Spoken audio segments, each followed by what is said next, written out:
Welcome back, students. Today we're going to be continuing with composite functions. So that's going to be the part 2.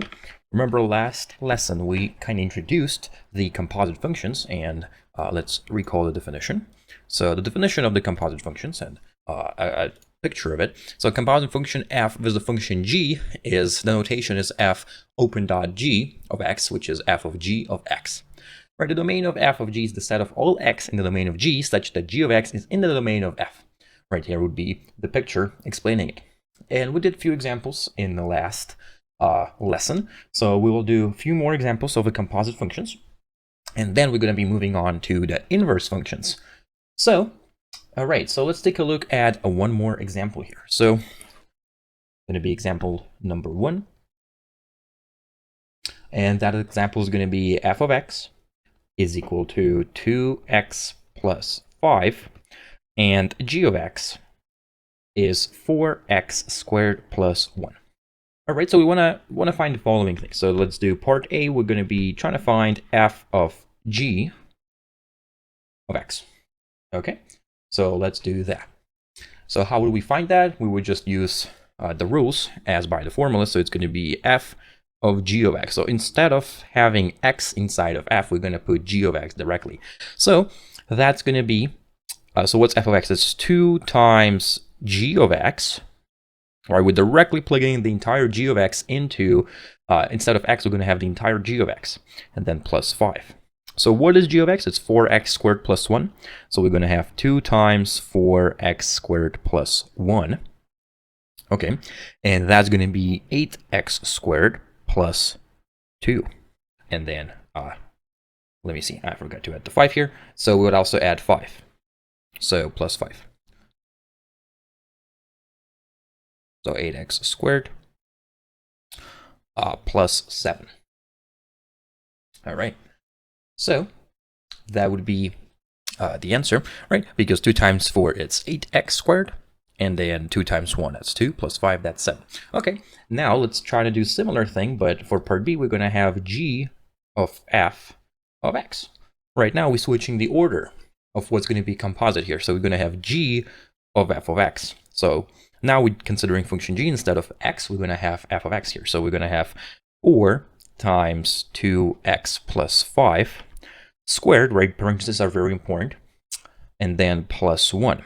So we're going to have 4 times 4x squared plus 20x, right? 5 times 2 times 2.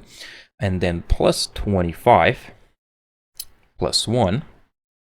So that's going to be 4 times 4, 16x squared, 4 times 20. That's going to be 80x, 4 times 25, that's 100.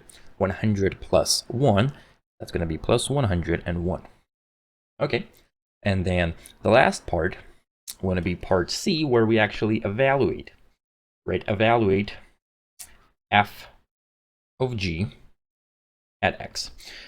Where x, we're going to say that x is going to be equal to, let's say 1/2. So we're going to have, so we found f of g of x, right? We previously found it's going to be 8x squared plus 7, right? So we have to plug in x to be equal to 1/2. I'm going to be plugging that in here. So we're going to have 8 times 1/2 squared plus 7. So that's going to be 8 times 1/4 plus 7. So 8 and 4, 8 divided by 4, that is 2. So we're going to have 2 plus 7, which is equal to 9. Right, perfect. So let's take a look at one more example, right? Because here we were just simplifying the squares. We will be just plugging into the linear equations. But of course, we have a vast variety of functions, which we are also going to be learning in upcoming lessons. But let's take a look at the rational functions here. And actually, let's first take a look at square functions, and then we're going to take a look at the rational functions. So example 2. Go ahead and do example 2. So for example 2, we're going to have the following. We're going to have f of x is equal to x squared minus 9, and g of x is going to be equal to square root of 9 minus x squared. Right, and a square root. That's important. So if we would like to find a composition of f and g, so for part A, let's find the composition. of f composed with g of x. So that's going to be f of g of x. Right, so in f we would plug in the g of x, so that would be g of x squared, right? Instead of x squared is g of x squared minus 9. So that would be square root of 9 minus x squared square minus 9. So what do we have here? We have that square root and squared cancel out, so we only left with 9 minus x squared minus 9, which is equal to, so 9 and 9 cancel out. 9 and 9 it becomes 0. And now we have negative x squared. Okay, perfect. So we have that composition here. And now, but we know that for this function, right, what would be the domain? We know that the domain here is restricted between, what's the domain of g?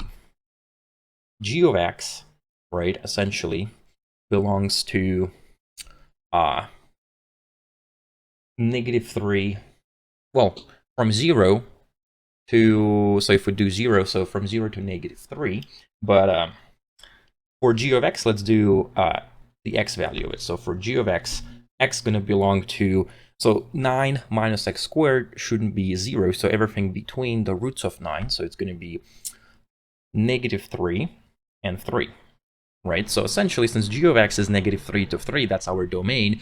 So this domain is going to be the same as the g of x domain, right? Because of the square root. Okay, now we can also do similar thing for, let's do part B. For part B, we're going to have g composed with f of x, which would be equal to g, which is square root of 9 minus x squared minus 9 squared. Right, this kind of function is slightly different because here we would have square root of 9 minus x to the 4th, right, plus 18x squared minus 81. And so here we have square root of negative x to the 4th plus 18x squared minus 72. And here we are looking for the numbers, right, which are going to be the roots of this equation, right? And of course, we can find it in one of the ways that we haven't previously discussed, but we can have a trick here. So we have x to the 4, right? What if we decide to say that x squared is actually equals to, let's say that we decide that x squared is equal to some new variable u, right? So we're trying to solve negative x to the 4th plus 18x squared minus 72 is equal to 0. So how would we actually do that? Let's say that t is equal to x squared. Okay, so what do we have here?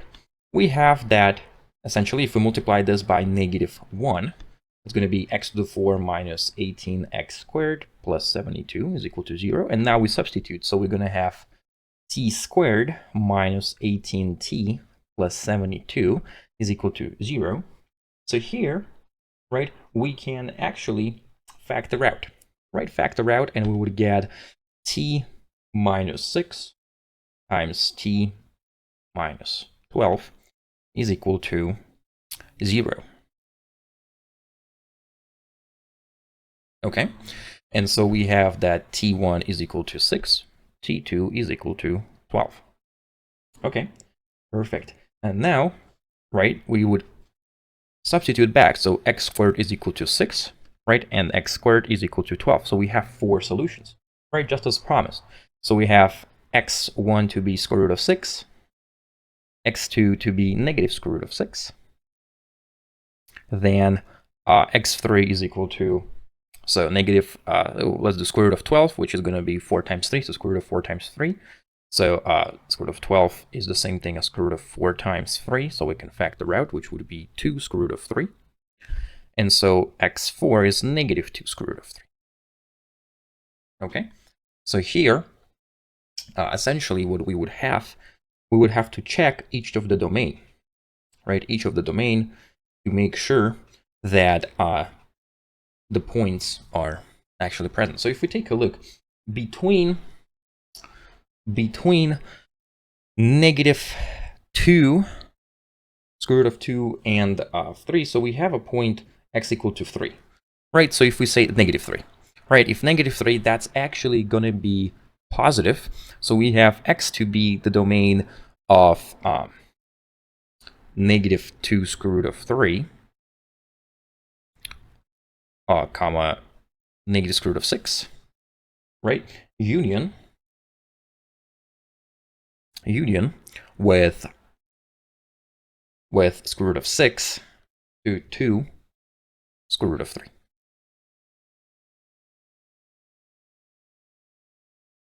Perfect. Right, so that would be the domain of this equation because of the internal part here, because we would have to be careful since we're taking a square root of negative fourth power equation. All right. So, and then let's do one more example for the composite functions. And now in this case, it's going to be slightly different. Right, so an example is going to be including to find the functions that we are composing it from. So example 3 is going to be, so let's say we're given a function f of x, and that function is, well, actually, that function is going to be rational. So we have 1 over x minus 2 squared. So we want to find the composition of the functions, right? So we got to choose certain functions that are going to be the composition. So it's going to be some sort of a g of h of x, right? Something like that. So it's a g of h. So we want to find the g and we want to find the h. So here it's more about like noticing. So we know that we can have g of x to be equal to 1 over x squared, and h of x is going to be x minus 2, right? If we do that, is it going to be composed the same way as f of x? Let's check. So g of h of x, right, is equal to 1 over h of x squared, which is equal to 1 over x minus 2 squared, which is precisely f of x. Okay, so sometimes there might be examples that there are multiple ways of doing so, but here it's more about noticing which of the functions is actually maybe is the main function for composition, and then the second is the one which it's internally composed with. All right, perfect. Now let's go ahead and move on to inverse functions. Right, so inverse functions, that's going to be a new topic. So let's go ahead and start with inverse functions. So that's a functions that if we have f of x, the inverse will return us the x value. So if we have the y values, the inverse function will return our x values. So the inverse function, and essentially let's start off with an example. Right, so we have, let's say we have f of x, which is equal to x plus 4. Right, and essentially we can think of it as y is equal to f of x is equal to x plus 4. So, you know, let's take our domain that's going to be a set A, right? Domain, which is going to be A. So we're going to take numbers 1, 2, 3, 4, right? So x is equal to 1, x is equal to 2, x is equal to 3, x is equal to 4. So then our range, which is going to be B, is, so if we plug in 1 plus 4, 5, 2 plus 4, 6, 3 plus 4, 7, 8. Right, so, okay, that's our domain, that's our range of our function. So an inverse function, right, would return, so by plugging in the range values, it would return the domain values. Okay, and the way we write f of inverse, so f minus 1 like this is not a fraction, right? This is a function, right? This is specifically a function. This is not the same. So very important note. Note that f of negative 1x is not equal to 1 over f of x. This is very important. A lot of students actually make those kind of mistakes. Inverse function is an operation, right? It's an operation. It's the same operation as multiplication or division. It's a mathematical operation, and we are applying an inverse function, right? And we cannot do anything. We have to find the inverse function in this case. So the way we can find an inverse function, so most of the time, for linear equations or for not too complicated equations, we can replace x with y and y with x. So we have that f of x, right, in this case is y equal to x plus 4. So f of inverse of x, right? So for the same equation, we would have x is equal to y plus 4, right? So what I did is I just interchanged the positions of x and y. So now for this equation, we have to solve for y. So how do we solve for y? We would subtract 4 from both sides. So we're going to have that x minus 4 is equal to y, or it's the same thing as y is equal to x minus 4. So now, right, what happens? Now our domain is the range domain, right? So now for f of, so inverse of x, right, is going to be equal to x minus 4. And in this case, our new domain is going to be the b, right, which is 5, 6, 7, 8. And our range is going to be a, right? So we flip domain and range, right? We essentially flip each other. So it's going to be 1, 2, 3, 4. Right, that's the point of the inverse functions. And one important thing about the inverse functions as one of the properties, so we can talk about composition, right? Properties. So f composed with f inverse of x is going to be f of f inverse of x, and that's just x, right? Whatever we had inside. So this cancels out essentially. And similarly, f inverse composed with f of x is f inverse of f of x, and that's also equal to x, right? So the inverse functions for our domains that we're talking about, right? We are able to simply use these properties without any issues, right? Because we have nice functions in our case, and we can use that property. And for majority of algebra, we are able to use that property. Okay, and now, right, for us, let's go ahead and actually I'll draw, I'll use a picture of the domains and range of the inverse functions. So here, right, that's how we can picture it. So we have our f of x, which we're going from domain of f to range of f, right, and it's f of x. But if we want to use the inverse, we're going to go from range and use it as a domain. And now, so domain and range essentially change places when we are dealing with the inverse function. Okay, perfect. So we did already one example, and okay. And let me summarize here in the more of the book definitions type of definition. This definition is perfectly fine, and we give an example.